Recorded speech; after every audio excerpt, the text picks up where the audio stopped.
Hi friends, இந்த வீடியோவில் நான் என்ன சொல்ல போகிறேன்னா, எங்கள் கிச்சனுக்கு நான் என்னென்ன விஷயம்லாம் பார்த்து பண்ணேன், கன்சிடர் பண்ணி அப்படின்னு சொல்ல போகிறோம். ஏன்னா அதிக நேரம் நம்ம கிச்சனில் இருக்க போகிறோம், கிச்சனில் செலவு பண்ண போகிறோம். ஸோ அந்த கிச்சன் எப்படி வரணும் அப்படின்னு சொல்லிட்டு நம்ம தானே முடிவு பண்ணணும். அதனால ஒவ்வொரு விஷயமும் நான் முன்னாடியே பிளான் பண்ணி தாங்க பண்ணியிருக்கேன். எனக்கு ஓப்பன் கிச்சன் வேணும்னு அப்படின்னு சொல்லிட்டேன். ஏன்னா நான் கிச்சனில் வந்து ஒரு ரூம்குள்ளே தனியாக இருக்கிற மாதிரி எனக்கு ஃபீல் ஆகக்கூடாது. கண்டிப்பாக ஓப்பன் கிச்சன் வேணும். ஜன்னல் வந்து 2 வேணும். எனக்கு வென்டிலேஷன் வேணும். ஒரு பவர் இல்லாத நேரத்தில் கூட ஃபுல்லாவே வெளிச்சமா இருக்கணும் அப்படின்னு சொல்லிட்டு 2 ஜன்னல், நடுவுல வந்து சிம்னி வர மாதிரி, சிம்னியோட ஹோல் வர மாதிரி எல்லாமே பண்ணிட்டோங்க. அதுக்கப்புறம் பாத்தீங்கன்னா பைப் லைன், எனக்கு கேஸ்க்கு பக்கத்துலயே வந்து சிங்க் வேண்டாம். ஏன்னா இப்ப நம்ம டக்குன்னு ஒரு குக்கர் விசில் வருது, அந்த மாதிரி டைம்ல வந்து தட்டுங்க எடுத்து வைக்கிறோம் நம்ம, அந்த மாதிரி டைம்ல வந்து பக்கத்துல சிங்க் இருக்கிறதுனால அது ஒரு ரொம்ப அன்கம்ஃபர்டபுளா இருக்குங்க. அதனால சிங்க் வந்து பாத்தீங்கன்னா கேஸ் ஸ்டவ்ல இருந்து கொஞ்சம் தள்ளி தான் வச்சிருக்கேன். நம்மளோட லெஃப்ட் ஹேண்ட் சைட்ல தான் வச்சிருந்தேன். டிஷ்வாஷருக்கும் நாங்கள் ஃபுல்லாகவே லைன் கொடுத்துட்டோங்க. எதுக்காகனா இப்போ டிஷ்வாஷர் நம்ம கிட்ட இல்லை, நம்ம யூஸ் பண்ணலை அப்படின்னாலும் ஃபியூச்சரில் டிஷ்வாஷர்ன்றது ஒரு ரொம்ப எல்லார் வீட்லேயும் இருக்க ஒரு பொருளாக கூட மாறலாம், நமக்கு தெரியாது. அப்போ நம்ம உடச்சி பைப் லைன்லாம் பண்ணுறதுக்கு இப்போ அந்த மாதிரி பண்ணிக்கலாங்க. அதுக்கப்புறம் பார்த்தீங்கன்னா யூட்டிலிட்டி ஏரியா, கண்டிப்பாக எனக்கு யூட்டிலிட்டி ஏரியா வேணும்னு நான் முன்னாடியே டிசைட் பண்ணேன்.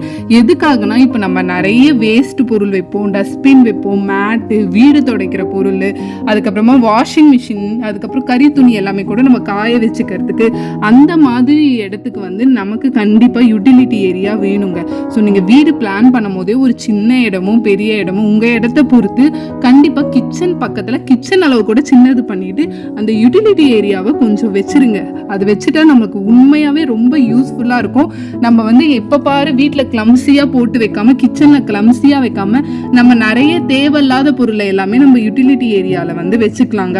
அதே மாதிரி ஃப்ரிட்ஜோட பவர் பாயிண்ட்டு, பிளக் பாயிண்ட் எல்லாத்தையுமே வந்து நீங்கள் முன்னாடியே ஃப்ரிட்ஜ் இங்கே வைக்க போகிறீங்க, உங்களுக்கு இங்கே பிளக் பாயிண்ட் வேணும் அப்படின்றது எல்லாமே பார்த்து பண்ணுங்கள். நான் அந்த மாதிரி தான் எங்கே ஃப்ரிட்ஜ் வரப்போகுது, எங்கே பிளக் பாயிண்ட் வந்து வரணும். ஏன்னா ஃப்ரிட்ஜுக்கு பின்னாடி நிறைய இடத்துல நம்ம பிளக் பாயிண்ட் பார்த்துருப்போம். ஸோ அந்த மாதிரிலாம் வரக்கூடாது அப்படின்னு சொல்லிட்டு அதை கன்சிடர் பண்ணி ஃப்ரிட்ஜுக்கிட்டே வந்து நம்ம ஒரு லெஃப்ட் ஹேண்ட் சைட்லையோ ரைட் ஹேண்ட் சைட்லையோ பிளக் பாயிண்ட் வர மாதிரி பிளான் பண்ணியிருக்கோங்க.